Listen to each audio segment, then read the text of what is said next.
Now let's talk about the science behind acupuncture. If you didn't know already, I spent 2.5 years in dental school before I even chose to go to acupuncture school. So I have a strong background in Western medical science, and this gives me a unique perspective on acupuncture, the philosophy behind it, but then also to practically ground it for our Western minds to understand why this ancient medicine matters now.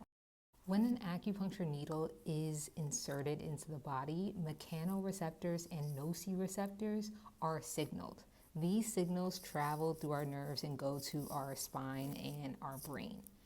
This helps to increase parasympathetic activity, which is our relax, digest, chill out type of vibes. It also decreases hyperactivity of our sympathetic nervous system.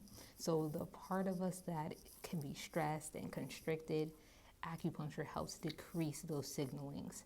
And also pain pathways. It helps modulate pain pathways. Over time, depending on chronic pain or deep interior pain, acupuncture needles can help subside that because of this neurophysiology. And this is neurophysiology. Did you know that acupuncture doesn't really numb pain, but it actually helps your body reduce pain naturally by increasing endorphin flows and different stress relieving hormones? Besides endorphins and the nervous system, acupuncture also assists on a fascial layer and the musculoskeletal system.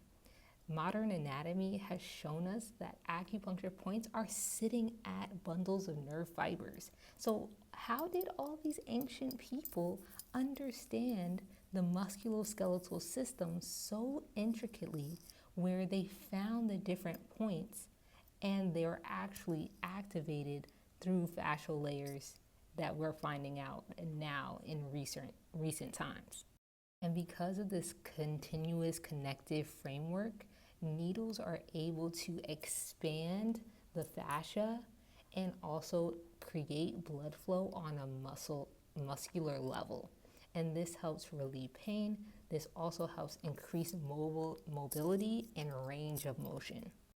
Acupuncture also influences the immune system. It reduces pro-inflammatory markers like cytokines, and it also increases anti-inflammatory hormones in the bloodstream. And the cool thing about this is that it influences the vagus nerve. And I like to think of the vagus nerve as the bridge from the nervous system and the immune system. That's why it impacts allergies, it impacts different autoimmune diseases, and a lot of patients have been seeing really good results from acupuncture. The science behind acupuncture is so vast, and I want to talk lastly about hormones and the autonomic system. The autonomic system, I like to think of it as governing the automatic things that happen in our body. Literally the God essence, where we don't have to think about our heart pumping or our kidneys filtering, but it automatically happens.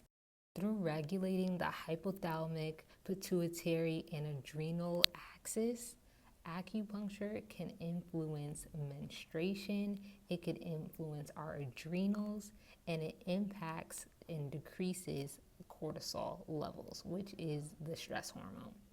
So it's so interesting how acupuncture really helps all these different layers from a scientific lens, but it blends philosophy with it. So there's a nuanced foundation that acupuncture gives that Western medicine won't be able to.